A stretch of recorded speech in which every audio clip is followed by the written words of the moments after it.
오늘 우리에게 주시는 하나님의 말씀은 전도서 10장 1절로 4절까지의 말씀입니다. 전도서 10장 1절로 4절까지의 말씀을 그리 길지 않으니 함께 보도록 하겠습니다. 제가 먼저 보겠습니다. 네, 같이 읽을까요? 앞에 나와 있는 걸 같이 보겠습니다. 제가 잠깐 옆으로 비겨서 같이 읽겠습니다. 함께 봅니다. 시작. 준 사람들이 한 기름을 압축하게 만드는 것 같이 저도 우리가 지혜와 준비를 안전하게 만드느니라. 지혜자의 마음은 오른쪽에 있고 우매자의 마음은 왼쪽에 있느니라. 우매한 자는 길을 갈 때에도 지혜가 부족하여 각 사람에게 자기가 우매함을 말하느니라. 주권자가 내게 불을 일으키거든 너는 내 자리를 떠나지 마라. 공손하게 큰 터널을 용서받게 하느니라. 아멘. 오늘은 전도서 10장의 말씀을 갖고 사업의 수평계 하나님을 향하는 마음, 사업의 수평계 하나님을 향하는 마음, 이런 제목으로 함께 하나님 말씀을 나누도록 하겠습니다. 우리가 오늘 본문을 좀 짧게 읽었지만 읽다 보면 느끼는 분위기는 모든 것이 헛되다고 말하는 전도자의 말이라기보다는 삶의 지혜를 이야기하는 잠언의 한 구절을 읽는 듯한 느낌이 듭니다.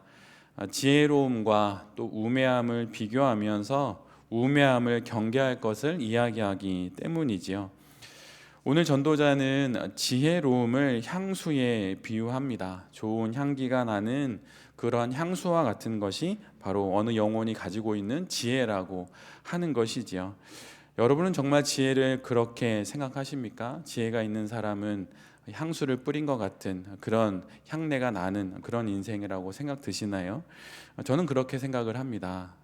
배움이 많거나 학벌이 좋은 거 이런 거 말고 지혜로운 사람, 그래서 한평생을 하나님 앞에서 지혜의 자리를 지켜낸 사람에게선 하늘의 향기가 나는 듯한 느낌들을 많이 받고는 합니다.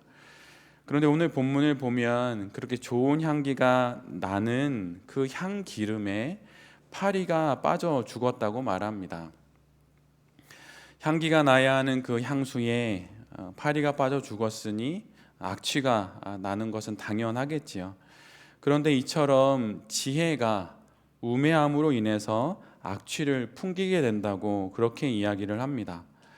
흰 옷에 튄 검은색 잉크 그 한 방울이 더 눈에 띄게 되듯이 지혜 가운데 있는 그 우매함이 더 크게 눈에 들어오는 법입니다. 향기름이 아무리 그 향이 많다고 하더라도 한 마리의 파리로 인해서 그것은 쓰지 못할 향수가 되고 마는 것이지요. 오히려 악취가 되기보다는 아주 묘한 냄새를 내므로 인해서 더 불쾌감을 불러일으키게 됩니다.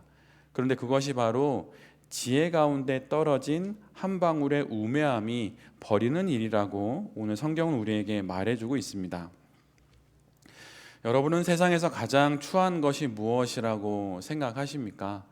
사실은 추하고 더러운 것, 그런 것이 가장 세상에서 추한 것이 아니라 실은 가장 아름다운 것이 추해질 때 그것은 세상에서 가장 추한 것이 됩니다. 아름다워야 할 결혼이 추해져서 불륜이 되고 소중한 사랑이 추해져서 애증이 됩니다. 그리고 신앙이 추해질 때 그것은 광기가 되어버리죠. 우매함과 어리석음이 또 지혜롭게 시작한 사업을 이렇게 만들 수 있는 것입니다. 또한 우리가 살아가는 한번 그러게 마지막이니 아름다운 인생도 우리의 우매함과 어리석음으로 인해서 이렇게 추해질 수 있는 것입니다. 그리스도인을 가리켜서 그리스도의 향기라고 하는 표현으로 성경에도 기록되어 있고 우리가 그렇게도 찬양을 하지요.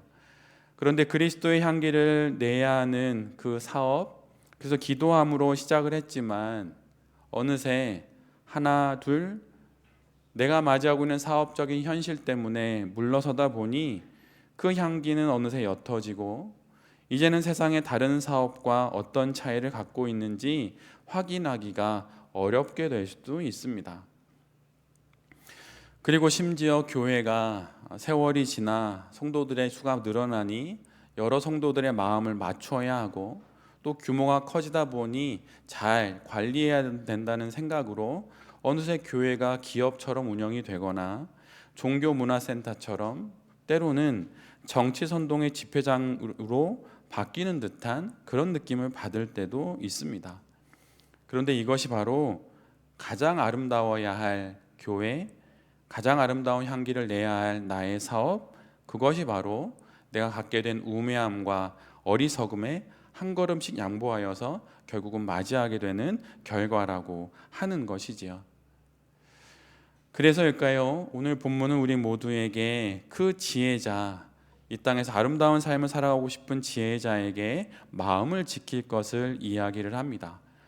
그래서 지혜자의 마음은 하나님의 뜻이 있는 그 옳은 방향에 있고 우매자의 마음은 하나님 그 반대편에 있다고 오늘 본문은 기록하고 있어요. 마음은 우리가 안에 있어서 볼 수 없지만 실은 그 마음은 우리가 걸어갈 길이 되는 것입니다. 마음으로 걸었던 그 길이 아무도 모르고 그 누구도 알 수 없고 보지 못했던 나의 마음 속의 그 길이 결국은 내 몸이 걸어갈 길이 됩니다. 그리고 그렇게 내 마음과 내 몸이 걸어간 그 길이 결국은 내 삶이 되는 것이지요.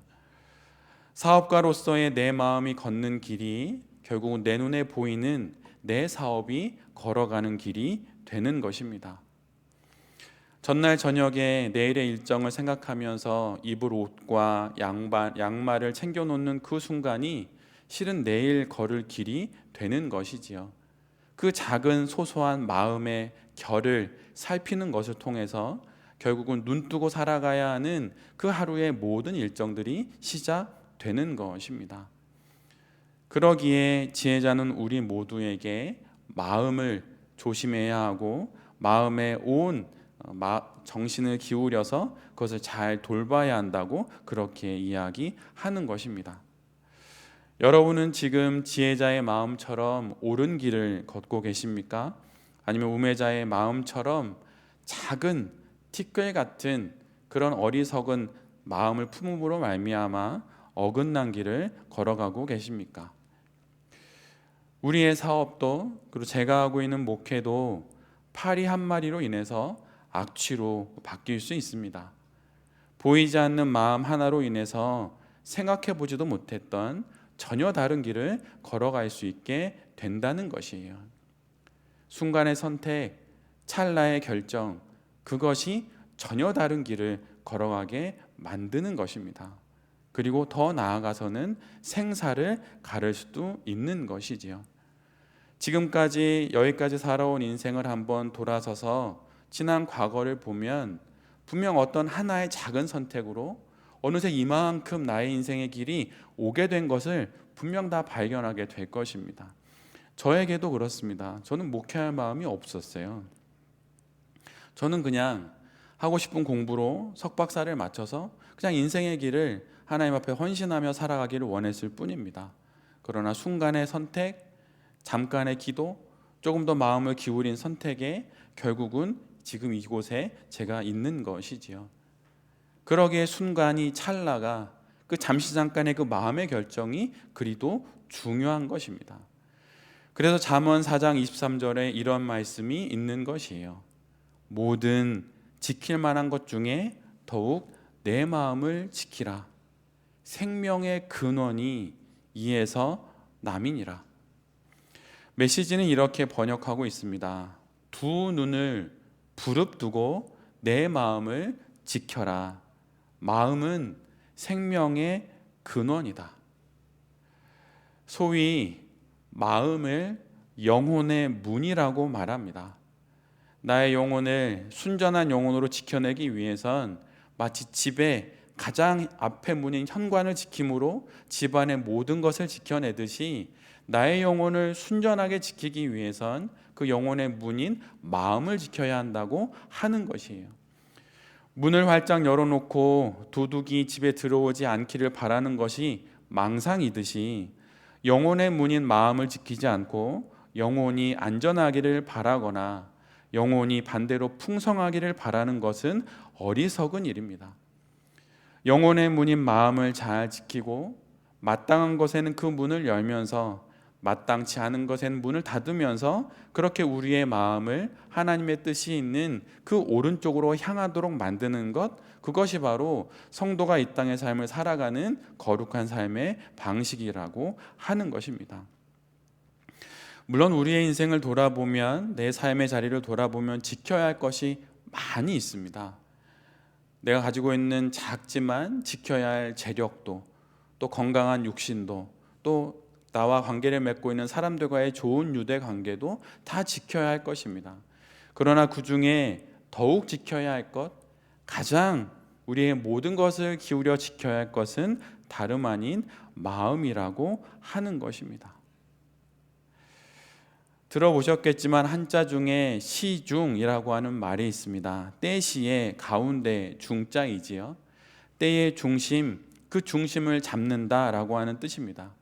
결국은 때에 맞는 일을 하는 것이 바로 시중이라는 뜻이죠. 지금의 내 마음의 중심을 잡지 못하고 그렇게 내 몸 밖에 어떤 때를 분별하는 것은 가능하지 않은 일입니다. 침묵을 바탕으로 하지 않는 말은 소음이 되고 쉼표가 없는 음표가 소음이 되듯이 마음을 지키지 않고 하는 모든 것들은, 그리고 그 사업은 내 영혼의 숨을 점점 조여오게 되고 숨쉬기 어려운 지경으로 몰아갈 뿐인 것입니다. 실수와 실패를 통해 사업이 성공을 하는 이유는 그 실패가 사업가인 나의 가장 큰 약점이 되는 경우가 가장 많기 때문입니다. 나의 가장 큰 약점이 가장 먼저 드러나는 법이죠. 그렇게 드러난 약점을 보완하면서 점점 약점은 작아지고 강점은 더 많은 비율을 차지하게 되어서 결국 사업적인 성공에 가까워지게 되는 것입니다. 그러기에 중요한 것은 실패를 하지 않는 것이 아니라 같은 실패를 반복하지 않는 것이라고 많이들 이야기하는 것이지요. 인간 관계이든 재무 관련이든 협업이든 모든 것이 다 나의 부족함으로 인해서 벌어진 나의 약점일 수 있고, 그것이 드러날 때마다 그것을 잘 돌봐야 할 것입니다.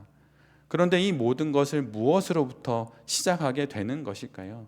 바로 마음을 지키는 것으로부터 그 모든 것을 돌아보게 되는 것입니다. 소위 사업가들의 성공 스토리를 읽다 보면 어떤 마음을 여러분은 갖게 되시나요? 저는 사실 목회자로서 대단한 목회를 하셨다는 분들의 자서전이나 또 특별히 사업하시는 분들의 성공 스토리가 적힌 책들을 읽다 보면 저는 주눅이 들게 됩니다. 때로는 흥분에 들떠서 나도 이렇게 하면 되지 않을까 이런 생각을 또 해보게 되겠지요. 그런데 사실 우리가 그 책들을 읽고 그런 마음을 품게 되는 것은 그 모든 성공 스토리가 과정에서 쓰여진 것이 아니라 결과에서, 끝에서 돌아보면서 쓴 것이기에 우리 모두가 그런 마음을 갖게 된다는 것입니다. 왜 그러냐면 많은 경우 그 책 안에는 성공의 이야기가 훨씬 많고 실패는 작게 기록되고 많은 것이 미화되기가 쉽기 때문이에요. 예전에 프로야구 해설가로 명성을 날리던 한 해설가가 있었습니다. 워낙 해설을 잘하다 보니 어느 야구단에서 그를 프로야구 감독으로 그렇게 이제 부르게 되지요. 그러면 당연히 좋은 성적을 거둘 수 있지 않을까요? 모든 작전을 해박하게 설명을 하고 그때 이 작전이 아니라 이 작전을 써야 한다고 말을 하고 아주 그럴듯하게 잘 이야기를 하고 설명을 해주니 말입니다. 그런데 그 해설가가 맡은 야구팀은 성적을 매우 초라하게 얻게 되었고 결국 그 감독은 해임이 되어서 시간이 지나 다시 해설가의 자리로 돌아가게 됩니다. 해설과 현장은 이처럼 다른 법이지요. 해설가가 현장 감독처럼 해설을 해서도 안 되고 급박한 현장에서 해설가처럼 행동을 해서도 안 되는 법입니다.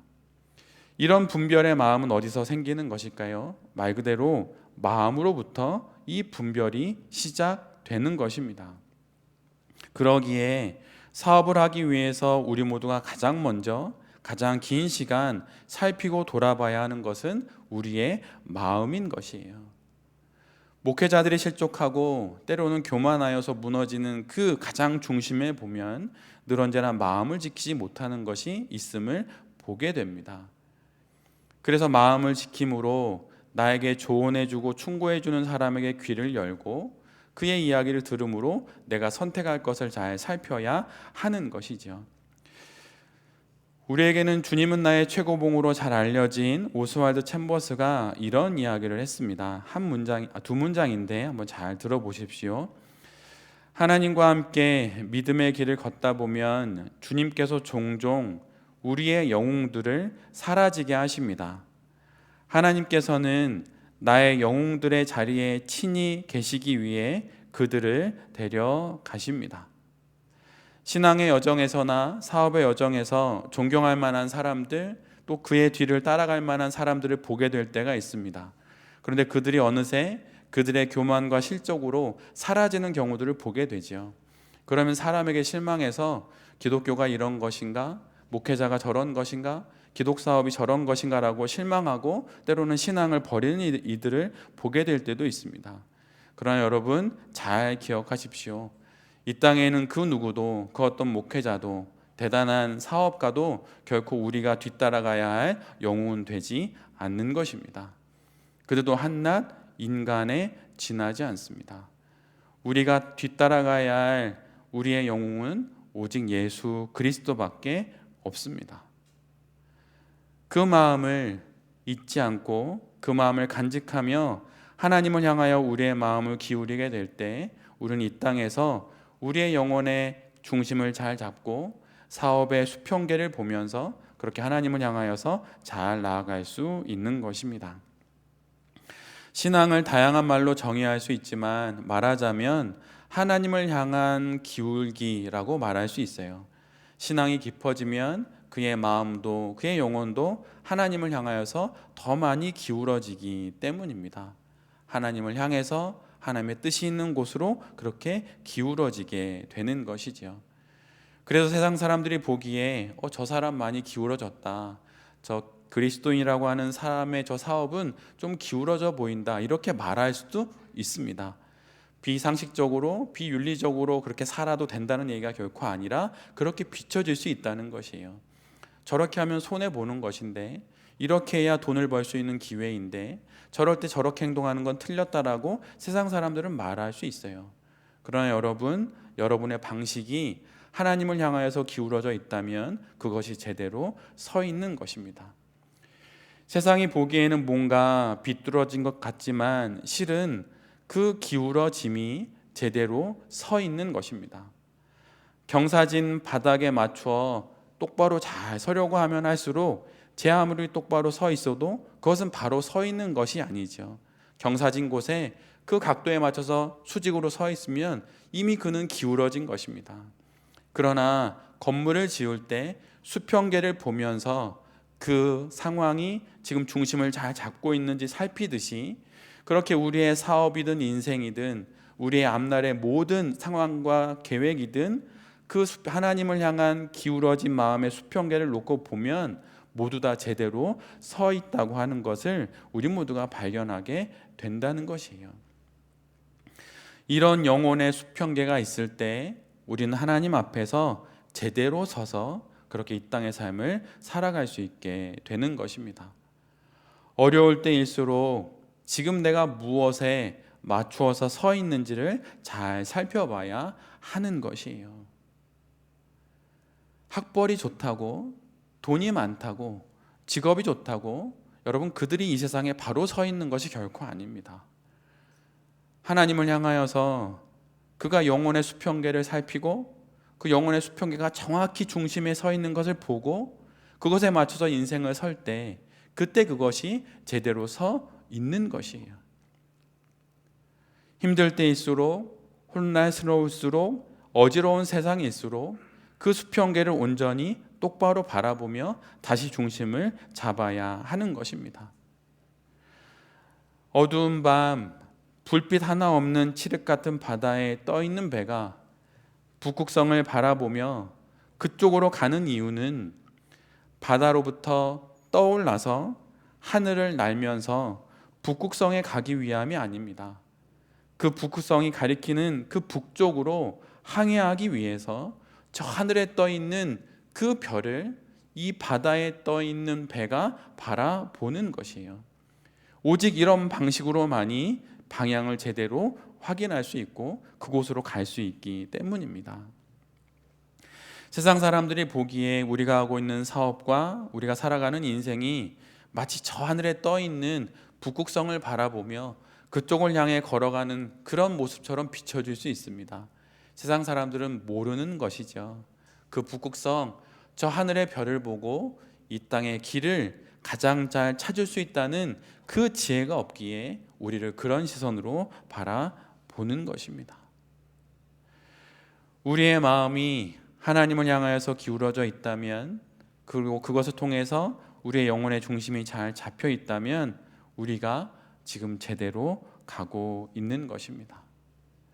이 영혼의 수평계, 이 사업의 수평계인 하나님을 향하는 그 마음을 잘 살피면서 우리에게 주어진 단 한 번, 그러게 마지막인 이 인생을, 그리고 그 인생 가운데 우리에게 허락하신 이 사업과 또 우리의 이 젊은 날들을 아름답게 살아가시는 여기 계신 모든 대표님들과 오늘 특별히 저 먼 곳에서 오신 우리 청소년들, 청년들 위에, 그리고 이 말씀을 전하는 제 자신 위에 하나님의 은혜가 가득하기를 간절히 기도드립니다.